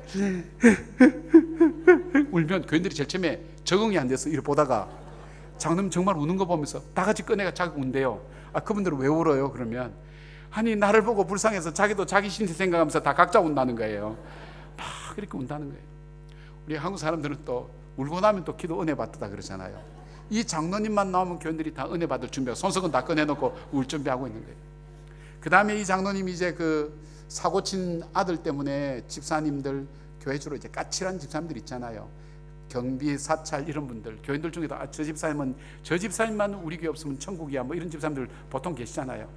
그분들한테 이 장로님이 야단쳐도 시원찮은데 명절 때마다 과일 보내는 거. 왜요? 사고 쳤으니까 뭐 무마해야 되잖아요. 과일 보내고 떡 보내고 고기 보내고 하니까 작년에 사고 쳐서 보냈는데 금년에 안 쳤다고 안 보낼 수 없잖아요. 내년에 사고 칠지 모르니까 보험 드는 셈 치고 보내고 하니까 이분들이요 무슨 생각하는가 하면 저 장로님이 정말 성자다. 우리 같은 사람들을 저렇게 챙겨서 그 다음에 다른 교인들을 볼 때 저거는 정말 쫓아내도 부족한 저 인간들에게 장로님이 과일 보내고 떡 보내고 명절마다 저렇게 위해주니까 우리 장로님 정말 속이 넓은 분이다. 장로님하고 권사님이 이 교회에서 너무너무 좋은 분으로 소문이 난 거예요. 요즘 장로님하고 권사님 어떻게 지내세요? 그랬더니 우리 권사분 불쌍하죠. 옛날 사업할 때 보면 현금 구한다고 돌아다니고 이 마감일 되면 돈 구한다고 막 정신없이 뛰어다니고 고생만 실컷 했죠. 그런데 이제 막내 아들 때문에 고생하는 마누라 보면 할망구 보면 너무 불쌍해서 이래 손잡고 이래 얼굴 보다 가만히 보면 주름 하나에 자기가 속썩여 준 것부터 시작해서 이제는 자기 대를 이어서 막내 아들이 속썩이는데 저물까지 보이니까 미안해가지고 여보 미안하다고. 그러면 또 그 권사님은 당신은 참 좋은 장로님인데 제가 이래 볼 때 저 막내 아들 내가 잘못 길러서 당신한테 저렇게 어려움을 준다고 정말 안타깝다고 막 이런 마음으로 보면 두 분이 그냥 손잡고 있다가 끌어안고 막 서로 뺨 비비고 운다는 거예요. 여러분 여기 55세 넘은 분 별로 없어 보이는데 55세 넘은 부부 중에 아직도 부부간에 손잡고 미안해 그러면서 뺨 비비고 울고 손잡고 나 때문에 그래 그런 부부 있으면 제가 내일 아침 사겠습니다. 우리 한국에서 그런 조사를 해봤어요. 부부가 왜 여전히 살고 있는가 그걸 연령대별로 조사를 해서 이유 20대 혹시나는 마음으로, 20대 기대하는 마음으로, 30대 혹시나는 마음으로, 40대 사는 게 바빠서, 50대 자녀들 때문에, 60대 살아온 게 아까워서, 70대 곧 죽을 건데, 이게 부부가 이렇게 사는 이유가 그거래요. 그런데 60 넘은 이 부부들이 손잡고 붙들고 미안하고 뺨 비비면서 오는 거 보면, 장로님, 권사님, 그런 부부 우리나라 별로 없습니다. 여러분, 지금도 60 넘어서 매일 손잡고 붙들고 이렇게 나 때문이야 그래서 눈물 쭉 흘리고 당신 나 때문에 고생했어 그러고 막 끌어안고 막 울고 이런 부부 있어요? 없어요. 부부간에 이렇게 사랑하는 호르몬이 1년 6개월밖에 안 나와요. 1년 6개월 되기 전까지는 막 보고 싶고 없으면 안타깝고 달만 봐도 그대 생각나던 1년 6개월 딱 지나고 나면 달 봐도 생각나고 별 생각 안 나는 거예요. 제가 한국에 있을 때 누가 그러더라고요. 목사님, 요새 저 사람은 예비군 동원 훈련도 안 가요. 우리 부부가 헤어질 날도 없어요. 그러더라고요. 예? 그만큼 어려운데 부부가 나이가 들어서 그렇게 서로 우애하고 사랑할 수 있다는 게 얼만큼 좋겠어요. 이 장로님 깨닫는 거예요. 맞습니다. 목사님, 제가 정말로 교만할 수밖에 없었는데 저 자녀 때문에 정말 제가 참 새로운 걸 많이 배웠다고, 저 아들이 정말 하나님 보내주신 천사가 틀림없다고. 그러면서 이제 그 집에 들어간 거예요. 이 아들은요, 우리 엄마 아빠가 어디 갔다 오기만 하면 좀 이상하긴 이상한데 이번에 뭘 준비해서 왔을까 대비를 하고 딱 있는 거예요. 어디 상담받고 오면 상담받은 거 그거 실습해야 될 거 아니에요. 그러니까 이 아들은 항상 실습 대상이 되니까 주의하고 경계해서 오늘은 어떤 이론으로 펼쳐나올까 딱 준비하고 있는데 이번에는 예상은 다른 거예요. 딱 잡더니, 아들아, 엄마 눈에 눈물이 핑 돌면서 너가 우리 때문에 얼마나 고생이 많니? 전혀 들어보지 못한 멘트가 나오는 거예요. 그런 눈물이 쭉 흐르면서 너 필요한 것도 없니? 적응이 안 되는 거예요. 이 아들이 그런 거예요. 엄마 왜 그래? 옛날처럼 고함 지르고 그렇게 해. 적응이 안 된다는 거예요. 그런데 정말 이 부부의 마음속에는, 그래 우리가 정말 교만하고 그렇게 살 수밖에 없는데 너 때문에 정말 우리가 하나님 앞에서 이만큼 복되게 살아갈 수 있는, 정말 너 하나 희생 때문에 우리가 이렇게 사는구나. 그렇게 마음으로 대하니까 이 아들이 정말 부담스럽게 시작한 거예요. 여러분, 교육학에 보면 피그말리온 효과라는 게 있습니다. 이 교육학이 이미 검증이 된 거예요. 혈압 신화에 나온 건데 그 대상을 그런 기대한 마음으로 계속 보기 시작하면 그렇게 사람이 변하는 거예요. 이 아이가 6개월쯤 지나면서 변화되기 시작한 거예요. 달라지기 시작한 거예요. 여러분, 사람에게 정말로 나쁘다 한다고 해서 그 사람이 변합니까? 안 변합니다. 안 달라집니다. 하나님께서 우리에게 보시기를 원하시는 그 관점이 뭐냐면 사람을 사랑의 관점으로 보라는 겁니다. 거기에 역사가 일어납니다. 근데 그게 우리 힘으로 잘 안 될 때 하나님께 도움을 구하라는 겁니다. 여러분, 지금까지 사람을 볼 때 정말 자기 중심을 따라 봐가지고 기적과 이적이 일어난 역사는 없습니다. 그러나 정말 저 사람이 문제가 있을 때 저 사람을 내가 기도해야 될 대상으로 보고 하나님께서 내게 주신 그 사랑을 저 사람에게 나누어줘야 될 대상으로 그렇게 보고 그렇게 기도할 수 있다면, 그렇게 바라볼 수 있다면 진정 삶은 변하게 되는 거예요. 사도행전에 보면 1장 2장은 교회 안에서 일어난 일이지만 사도행전 3장 보면 이 베드로와 요한이 성전 미문, 성전 바로 앞에 앉아있는 안전뱅이를 보기 시작합니다. 성경이 그걸 기록하고 있어요. 이전에도 이 사람은 거기 앉아 있었어요. 근데 그들이 예수님의 이 사랑을 알고 정말 인생의 기준이 바뀌어지고 사람의 기준이 바뀌니까 전에는 당연히 저기 앉아야 될 사람으로 보이던 그 사람이 이제 새로운 사람으로 다가오는 거예요. 그 사람에게 다가갑니다. 그렇게 얘기합니다. 내 삶을 바꾸시고 나를 포기치 않고 사랑했던 그 주님의 사랑, 그 사랑으로 당신에게 말씀합니다. 그 예수님의 사랑이 당신을 충분히 이렇게 세울 수 있습니다. 일어나십시오. 예수 이름으로 일어나라고. 여러분, 이것은요 실제적으로 예수님의 능력으로 이 사람도 일어난 것도 있지만 더 중요한 것은 이 사람이 잠자고 있던 그 마음의 자신감, 용기 없음, 이 모든 것도 그 예수님의 사랑 때문에 이 사람 일어나서 뛰어서 성전 안으로 들어갔다 그랬어요. 자기가 가야 될 곳으로 가는 거예요.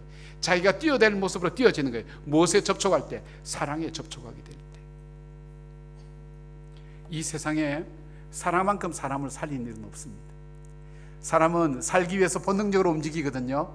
사람이 살기 위해서 본능적으로 원하는 것인데 그것이 사랑입니다. 사랑이 있는 곳에 모여들게 되어 있습니다.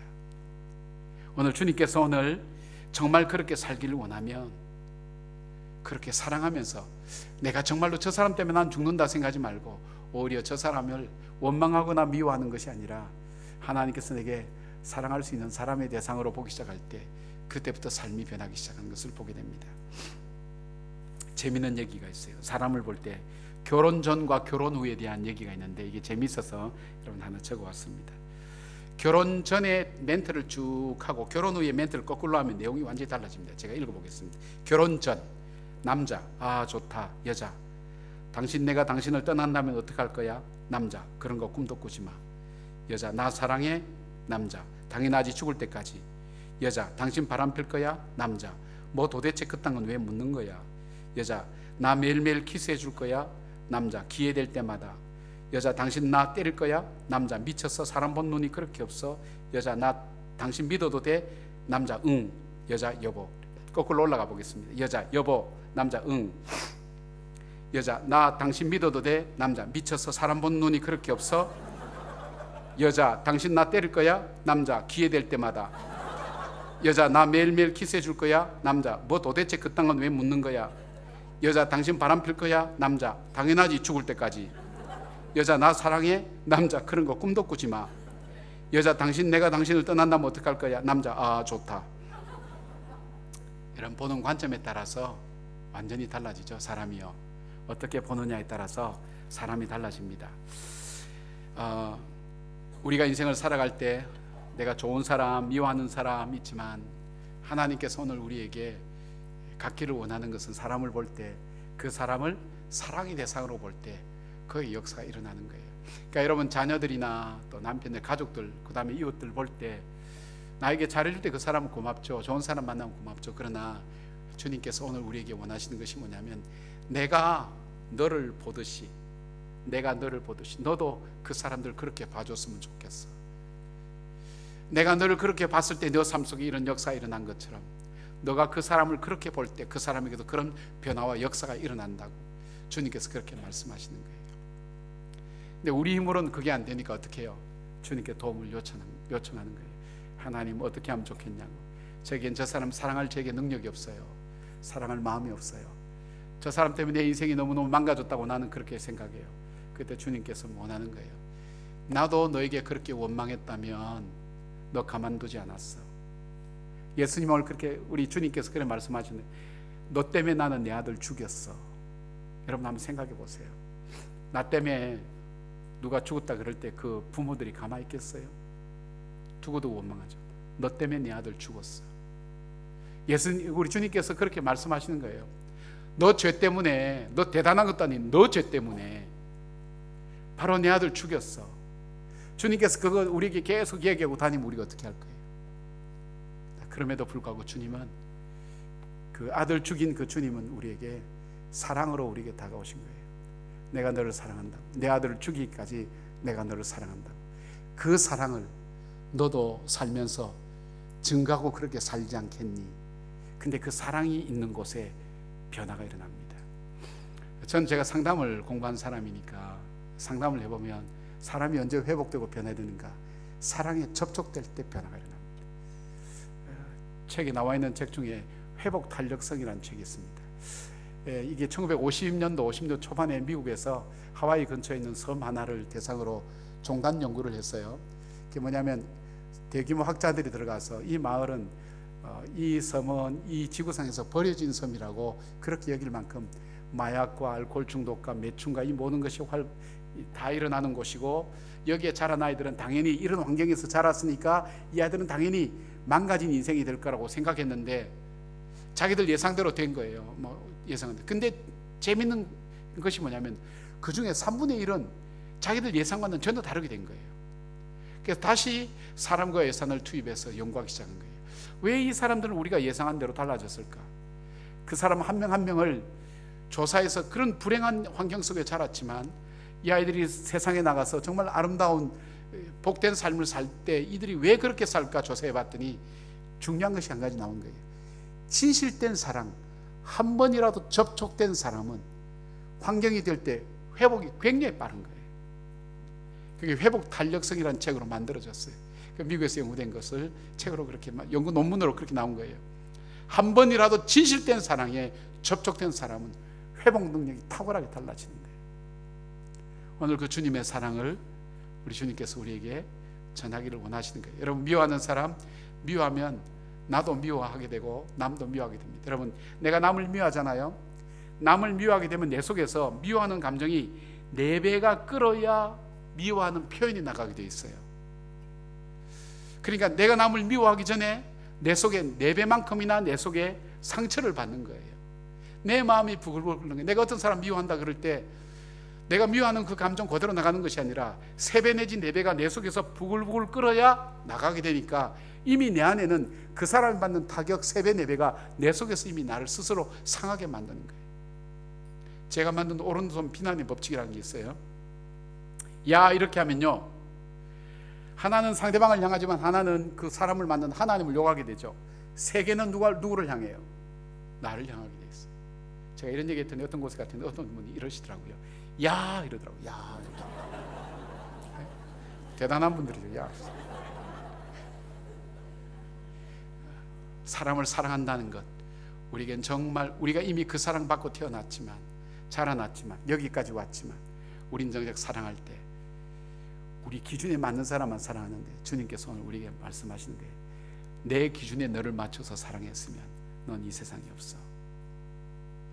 내가 너를 사랑한 거지, 너가 정말 원하는 그 사람 사랑할 수 있겠니? 주님께서 그 물어보는 거예요. 여러분, 여름에 이제 아이스크림 먹잖아요.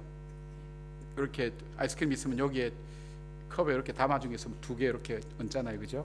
근데 여름에 녹아서 하나가 툭 떨어지잖아요. 그런 경험 해보셨어요? 얼마나 아까워요. 그래서 떨어진 거 보면서 남이 안 보면 그냥 주워다가 입안에 넣고 헹궈서 버리고 먹고 싶은 마음이 들어가거든요. 가다가 확인합니다. 저쯤 가서도 봅니다. 다음날 와서 돌아와서 확인합니다. 잘 녹았나 안 녹았나.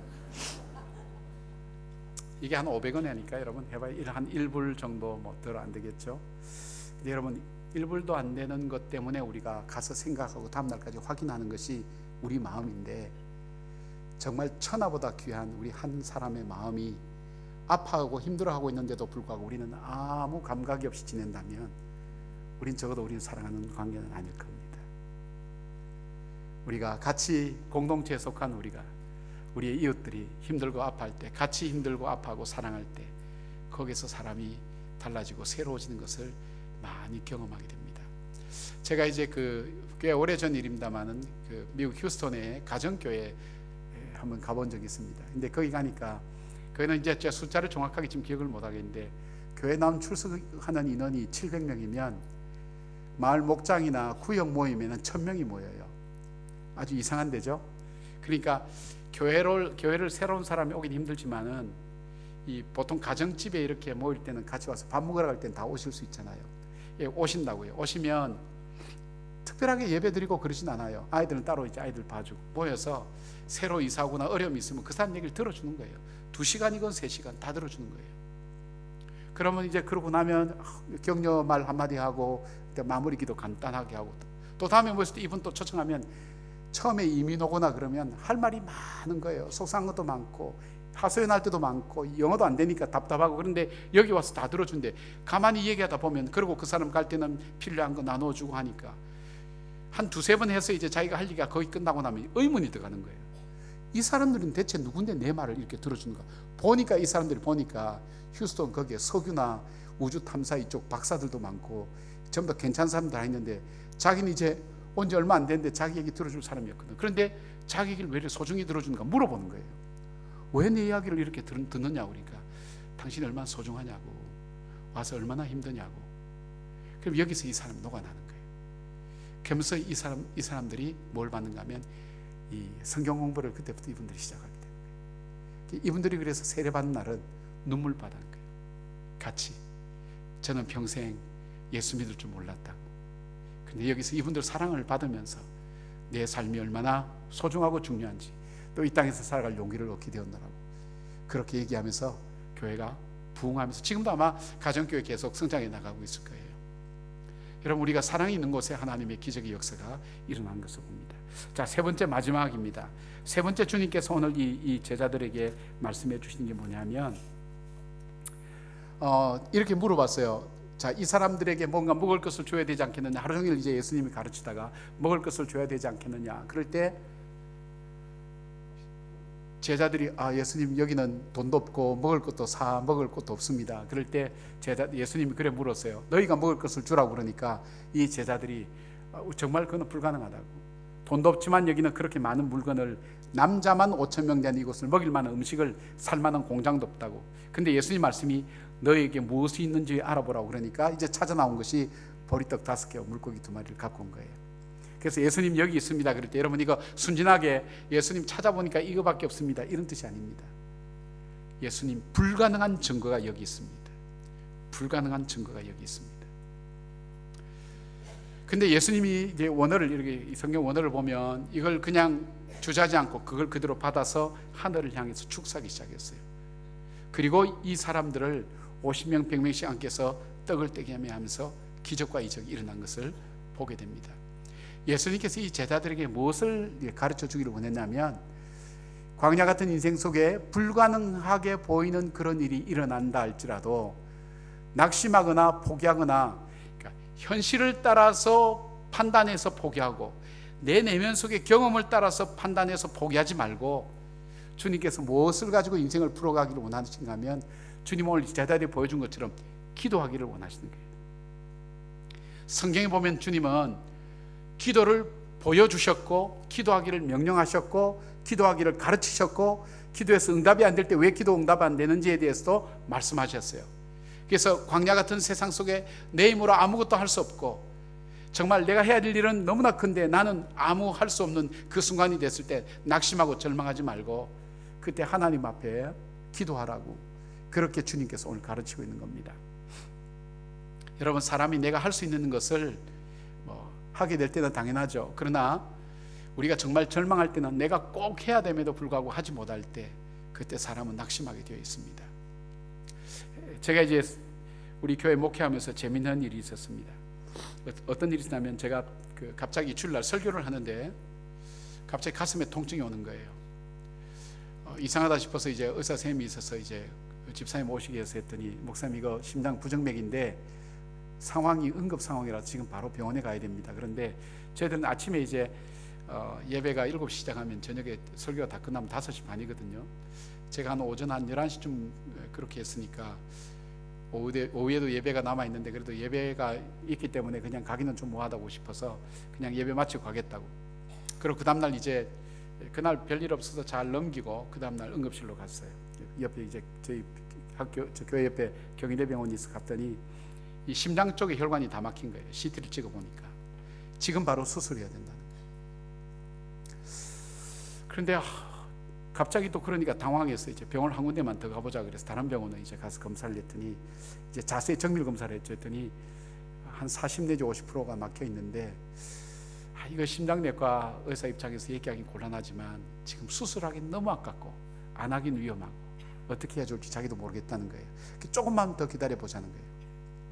그래서 이제 병원에 일단은 입원을 했어요. 이 병원은 어떤 병원인가 하면 계속 이제 피를 아침마다 뽑으면서 뭘 하는가 하면, 이제 황성수 박사라는 분이 계세요. 황성주 박사님 말고 황성수 박사님 분이 있는데, 이분이 그 고신 쪽 안수 집사님이세요. 근데 자기가 신경외과 의사인데 맨날 중풍 환자만 치료하다 보니까 자기가 이건 아니다 싶어서 일본에 가서 이제 일본 책을 공부하면서 볼 때 이걸 예방하는 방법이 음식에 있구나 하는 걸 알게 된 거예요. 그래서 이분이 얘기한 것이 이 현미입니다. 현미하고 생식을 하라는 거예요. 이 병동은 대구에 이제 이분 때문에 병동을 하나 준 거예요. 이 병동은 뭐냐면, 여기 환자들은 딴 거 없어요. 밥을 전부 다 현미만 주는 거예요. 요만큼 주는 거예요. 요만큼 주고 그 다음에 매일 새벽마다 이제 피를 뽑고 피 수치를 외우게 하는 거예요. 콩팥, 당화혈색은 뭐 콩팥은 얼마 되냐, 크로아틴은 어떻게 되느냐, 뭐 당뇨는 어떻게 되냐, 혈압은 어떻게 되냐, 매일 저한테도 이제 와서 묻죠. 목사님, 오늘 혈압 얼마입니까? 당화혈색은 뭡니까? 제가 이런 말 무슨 말인지 알아들었나요? 목사님은 성경을 공부할 게 아니라 지금 당신 피에 대해서 연구를 해야 된다고. 그렇게 핀잔 줘가면서, 그래서 하루에 14km를 걷고요. 그러니까 오전에는 병원 계단 계속 오르락내리락 하고, 그 다음에 오후에는 운동하는 데 가서 트레드밀에서 막 달리고, 저녁 먹고는 밖에 나가서 산책하면서 하루에 14km 걷고 밥 요만큼 먹고 한 달 먹으니까 물이 한 20kg가 빠지더라고요. 제가 94kg 나갔는데 빼니까 73kg, 지금 85kg 되니까 많이 회복됐죠. 예. 그러면서 이제 갑자기 20kg가 빠지니까요, 할 수 없이 제 생에 그렇게 겸손해진 적이 없었어요. 20kg 빠졌다고 생각하면 쭈글쭈글 해가지고 이래가지고 할 수 없이, 여러분 예수를 믿어야 삽니다. 힘이 없으니까 말이 안 나오잖아요. 우리 목사님 평소에 저렇게 겸손했으면 좋겠다고. 근데 이제 그때 저희 교회가 교회를 건축하게 된 거예요. 교회가 건축할 때 완전히 뼈대만 남기고, 본당은 조금 두고 뼈대만 남기고 완전히 다 바꾸고 앞뒤 건물 빌딩 2개 짓는데, 기도를 해야 되는데 제가 이렇게 몸이 안 좋으니까 할 수 없는데, 또 저희 교회는 이렇게 헌금해서 이렇게 하는 것은 아니었거든요. 근데 이제 갑자기 마음속에 하나님께서 70일 새벽 기도를 하라는 거예요. 여러분, 말이 70일이지 이게 70일이 그냥 환경 좋고 좋은 데서 괜찮은데 다 부셔놨어요. 본당에는 먼지투성이고요, 화장실 없어요. 간이 화장실만 몇 개 있고 냉난방 안 돼요. 그 다음에 건축자재 다 늘어져 있어 위험 천만투성이에요. 하나님, 이거는 하기가 불가능합니다. 제가 목사라도 새벽마다 나와서 하기 힘듭니다. 하나님, 이건 어렵습니다. 70일 새벽 기도에 대한 그것이 계속 마음속에 오는 거예요. 기도로 하라는 그런 응답이 계속 오는 거예요. 근데 저희 집 사람하고 이제 상의하는데, 저희 집 사람이 그런 얘기를 하는 거예요. 여보, 저희 교회는 이제 뭐 할 때 헌금하진 않거든요. 이 교회는 기도로 세운다고 당신이 선포했으니까 헌금하지 말고 새벽 예배 70일 개근하는 사람은 동판에 새겨서 교회 역사에 남긴다고 그렇게 하면서 기도로 모으는 게 어떡할까요? 그런데 이거 얘기가 되겠다 싶더라고요. 그래서 교인들한테 광고를 했어요. 우리 교회는 헌금으로 하진 않습니다. 저희가 기본 헌금하는 거 가지고 거기서 전략해서 하겠습니다. 대신 70일 동안 새벽기도 개근한 사람은 동판에 새겨서 교회 역사에 남기겠습니다. 그렇게 한 거예요. 교인들이 여러분 오겠어요? 아니, 건축자재 못 이런 거 다 떨어져 있죠. 여러분, 본당 안에 먼지 자고 가죠. 화장실 없죠. 새벽에. 그 새벽에 어떻게 오겠어요? 저희 교회가 3천 4천 정도, 그 정도 될 텐데 기가 막힌 거예요. 평균 출석이 1900명이 넘어요. 개근이 1400명이 넘었어요. 70일 동안. 근데 우리 교인들도 지금 물어보면 자기가 무슨 정신으로 나왔는지 지금 아는 사람 별로 없어요. 태중의 아이까지 다 나오고, 인천 저쪽에서도 오고요. 새벽마다 정말 미친 듯이 나왔어요. 근데 우리 자매들도 불평 한마디 없었어요. 정말 하나님께서 부어주시는 그것을 깨닫게 된 거예요. 그런데 제가 이제 뭘 말씀드리려고 하면, 이제 70일에서 월요일부터 토요일까지 하니까 71일이 나오더라고요. 71일째 토요일 날, 야, 해냈구나 생각하고 딱 내려오는데 뭐가 밖에서 꽝 하는데 보니까 이 학생 하나가 계단에서 굴러 떨어진데, 지금 이런 계단이 아니고 울퉁불퉁 깎이는 게 있잖아요. 그 계단을 굴러서 떨어졌는데 벌써 이미 대변 소변 다 본 거예요. 이미 동공 풀리고 간 거예요. 가보니까 우리 여전사님이 배설물 처리하고 있는데 보니까 이거 얘 죽겠구나. 한번 생각해 보세요, 여러분. 70일 새벽 기도에서 청년 하나 죽였다고 생각할 때 앞으로 저는 목회를 이제 못하게 될 경우도 있고요. 그것보다도 이 청년 하나가 이렇게 죽어나간데, 저 교회는 새벽 기도에서 한 명 죽였대. 청년 죽인 교회래. 이렇게 소문나면 이게 덕도 안 되고, 정말 그때 하나님 앞에 납작 엎드렸어요. 하나님, 제가 어떻게 하는 게 좋겠습니까? 제가 뭘 잘못했습니까? 하나님, 제가 어떻게 하길 원합니까? 하나님께서 정말 하라고 해서 그렇게 하지 않았습니까? 제가 한 것이 아닙니다. 그런데 마음속에 얘기 오는 거예요. 왜 너가 한 것처럼 그렇게 하냐? 넌 나에게 한 번도 감사하지 않았다는 거예요. 내가 한 것을 인정하지 않았다는 거예요. 여러분, 그러고 보니까 이 감사라는 것이 그렇게 중요하더라고요. 하나님께서 그거 찾는 거예요. 너는 한 번도 나에게 감사하지 않았어. 저는 이제 그 헌금 설교 잘 안 합니다. 딱 2번 강조합니다. 추수감사 때는 꼭 하라 그럽니다. 신년 예배 때 꼭 하라 그럽니다. 시간의 주인이신 하나님 앞에 새해에 내 시간을 하나님 지켜주시고 또 주신 시간 감사합니다. 시간에 주신 하나님, 그 다음에 추수감사는 모든 것이 주께로부터 왔습니다. 주님의 은혜입니다. 그 고백을 담은 헌금을 꼭 하라 그러거든요. 왜 그렇게 하느냐? 여러분, 이것이 저에게 굉장히 중요한 그게 된 겁니다. 주님께서 그거 찾으시는 거예요. 근데 그래서 감사를 보니까 감사에서 뭐가 들어갔냐면, 감사는 첫째 하나님의 존재를 인정해야 감사가 되는 거예요. 자기가 저한테 감사할 수는 없잖아요. 히브리서 11장 보면 하나님은 그가 살아계신 것과 그를 찾는 자에게 상 주심을 있는 자가 하나님을 기쁘시게 한다 그랬잖아요. 하나님의 존재를 인정하는 거예요. 그 다음에 감사 속에는 하나님께서 내 삶을 통해서 행해오신 이 모든 것이 내 힘과 내 능력으로 살아온 것이 아니라 하나님께서 하셨음을 고백하고 인정하는 것이 이 감사 속에 있는 거예요. 그 다음에 감사는 어떤 사람이 할 수 있는가 하면 겸손한 사람이 할 수 있는 거예요. 교만은 패망의 앞잡이잖아요. 넘어짐의 앞잡이요 패망의 선봉인데, 겸손은 주께서 겸손한 사람은 세우시잖아요. 주님이 다 축복하시고 기뻐하시는 것이 이 감사 속에 다 들어있는 거예요. 주님께서 그걸 물어보시는 거예요. 우리가 감사함으로, 사랑하는 여러분, 우리 삶 속에 어려운 일 적지 않아요. 힘든 일 너무 많아요. 그럼에도 불구하고 감사의 관점으로 하나님 행하시고 하나님 살아계신 것을 그런 마음으로 보기 시작할 때, 하나님께 바로 그런 마음으로 드리기 시작할 때 역사가 일어나기 시작하는 거예요. 하나님 앞에 너무너무 간절히 엎드렸어요. 하나님, 이 아이 살려달라고. 중환자실 가보니까 뭐 거의 죽어가는 거예요. 살기 어렵겠다고 생각이 되는 거예요. 저희 교회도 의사 선생님이 있으니까 전부 다 뭐 부러지고 뭐 이래서 살기 힘들다고. 정말 하나님 능력 그때 믿었어요. 하나님, 의사는 안 된다 할지라도 하나님은 하실 수 있지 않냐고. 주님, 정말 하나님, 제가 잘못했습니다. 정말 하나님께서 하셨습니다. 저희 힘은 없습니다. 하나님이 하신 겁니다. 근데 이 아이가 12월 10일 정도 됐는데 한 보름 정도 지나면서 이 아이가 회복되기 시작한 거예요. 지금은 청주 YWCA에 간사로 있어요. 후유증 하나도 없어요. 병상에서 이게 자기가 찍으면서 정말 하나님 은혜 경험하게 됐다고. 제가 그때 경험한 게 있어요. 하나님께서 우리에게 찾으시는 것이구나. 첫째, 우리에게 어떤 위기와 어려움 올 때 낙심하지 말고 절망하지 말고 기도하라는 것. 두 번째는 어떻게? 감사함으로 기도하라는 것. 여러분, 감사한다는 것은 굉장히 중요합니다. 우리가 일어난 사건 자체를 바꿀 수는 없지만 그 사건을 어떻게 받아들이고 선택하느냐는 하나님 여전히 우리에게 선택의 자유를 주셨어요. 그때 주님께서 우리에게 원하시는 것, 감사하라, 범사에 감사하라. 이는 너희를 향한 하나님의 뜻이라 그랬어요. 바로 그 역사 속에서 교회가요, 저희들이 그 건축을 하면서요, 얼마나 깔끔하게 건축을 했는지, 건축하는 회사가 부도가 났는데도 우리가 한 10억 정도 세이빙이 됐어요. 하나님께서 그렇게 하나하나 후유증 없도록, 절차가 없도록 그렇게 만들면서 감사함으로 온 교회가 함께 그 건축을 할 수 있도록 그렇게 해주시더라고요. 어려운 일 많죠. 여러분, 힘든 일 많죠. 그러나 여러분 속에 정말 그 일을 하나님께 두고 기도하고, 그리고 그 일을 행하신 하나님께 감사하면서 우리의 인생의 기준을 그렇게 삼는다면, 그러니까 무엇이든지 내가 감사함으로 보기로 마음에 결단을 하고 그렇게 고백하면서 나갈 때 하나님께서 우리의 삶을 열어가시는 거예요. 자, 우리가 정리를 할게요.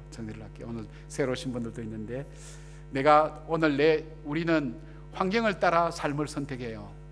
내가 살아온 삶의 경험을 따라 선택하는데, 하나님은 전혀 우리에게 새로운 걸 말씀하세요. 원래 너희들 내면 속에는 희망이라는 게 없었어. 환경이 좋았던 적도 한 번도 없었어. 진정한 희망은 바로 하나님 말씀 속에 있다고. 이 말씀을 믿고 환경을 바꾸고 내 마음을 바꿔갈 수 있는 삶. 그럴 때 비록 내 인생이 물고기 2마리와 보리떡 5개처럼 보잘것없다 할지라도 광야 같은 곳에서 정말 메시아를 증거하는 그 도구로 우리 인생에 쓰여지고, 더 나가서 나와 더불어 살아가는 사람, 이웃들에게 더 큰 꿈과 풍성함을 줄 수 있는 바로 그 삶을 살 수 있는 인생의 기준이 있다는 거예요. 그 기준이 뭐냐? 이 세상에 그 어떤 것도 네 마음의 주인이 되도록 하지 말라는 거예요. 예수님이 네 인생의 주인이 되도록 해라는 거예요. 두 번째, 사람을 볼 때 어떻게 해요? 사랑의 대상으로 보라는 것. 주님께서 나를 사랑하신 것처럼. 세 번째, 어떤 어려움 앞에도 절망하지 말고 기도함으로 하나님께 아뢰을 때 주께서 그 일들을 이루어 가시고, 감사의 기도는 하나님의 능력이 증거되고 나타난다는 것. 그건 여러분이 실제 체험해 보셔야 정말 이게 진짜구나 하는 것을 알게 됩니다. 저는 수많은 사람을 만나서 상담을 합니다. 상담을 해줄 때, 상담할 때 그 상담의 굉장히 중요한 부분이 뭐냐면 자기의 보는 관점과 삶의 방향과 인생 기준을 바꿔주는 겁니다. 인생 기준이 바뀌어질 때 그 사람이 달라지는 것을 봅니다. 이제 사랑하는 여러분, 여러분이 이민생활하고 또 여기 와서 공부하시는 분들도 있지만 우리가 이루려고 하는 그 꿈이 이루어진다고 해서 우리 인생이 아름다움이 이루어진다면 얼마나 좋겠어요. 아니에요. 아니라는 걸 확인하기 위해서 살아갈 필요는 없잖아요. 정말 내 인생이 보람되고 복된 인생 되기 위해서는 정말 여러분의 주인이 누군지 한번 생각해 보시기 바랍니다. 나는 누구 때문에 움직이는가? 누구의 말을 듣고 나는 오늘도 움직이고 있는가? 환경이 이렇다 그러면 겁이 덜컥 나고 그렇다면 여러분, 환경이 여러분의 주인이에요. 내 자식이 먼저 이렇다 그러면 여러분, 자식이 여러분의 주인이에요. 그러나 주님이 내 인생의 주인으로 삼고 그 주님께서 나에게 원하시는 것, 시편 기자는 이렇게 했죠. 그 말씀은 내 발의 등이요 내 길의 빛이라고. 정말 내가 한 발 한 발 내디딜 그 땅이 정말 내가 디뎌야 될 땅인지를 볼 수 있도록 내 발에 등을 달고 내가 디딜 그 발밑을 살펴볼 줄 아는 것, 무엇을 기준으로? 주의 말씀을 통해서 말씀의 기준을 붙들고 나갈 때, 그리고 사람을 볼 때 내가 좋아하는 사람, 싫어하는 사람이 있는 것이 아니라 사랑할 대상으로 볼 때에, 그리고 정말 우리가 어떤 어려움과 절망 가운데서 낙담하지 않고, 낙심은요 맨 마지막에도 늦지 않거든요. 바로 하나님 앞에 기도하고 나갈 때 주님께서 정말 그 기도응답을 통해서 살아계신 분인지 아닌지, 정말 교회에서 말하는, 신앙에서 말하는 하나님 정말 우리 기도 응답하시는 분인지 아닌지 여러분이 정말 실제 체험해 보시기를 바랍니다. 주님 앞에 기도할 때 주께서 열어가시는 그것을 바라보면서 정말 새로운 인생의 기준, 그 기준을 세워서 새로운 삶, 내 삶이 부족하지만 보잘것없지만 가장 값지고 아름답게 쓰임받는 여러분 되시기를 주님의 이름으로 축복합니다. 아멘. 기도하겠습니다. 사랑하는 주님, 삶이 참 어렵네요. 광야에 서 있는 것처럼 이때는 어디로 가야 될지, 어떤 결정을 하고 선택을 해야 잘하는 것인지 당황할 때가 참 많습니다. 때로는 광야에 혼자 있는 것처럼 얼마나 외로운지 알 수가 없습니다. 주변에 사람도 있고 많은 사람도 좋은 환경도 있는데 내 마음이 왜 이렇게 외로운지, 늘 갈증과 배고픔과 그리고 늘 부족함 속에 살아갑니다. 만족함이 없습니다. 이 광야 같은 인생을 살면서 하나님 정말 보잘것없다고 여겨질 때에도 나를 통해서 사람들에게 삶의 의미를 주고 용기를 주고 희망과 꿈을 줄 수 있는 그런 인생으로 연습도 반복도 없는 우리 인생을 살 수 있다면 얼마나 좋겠습니까?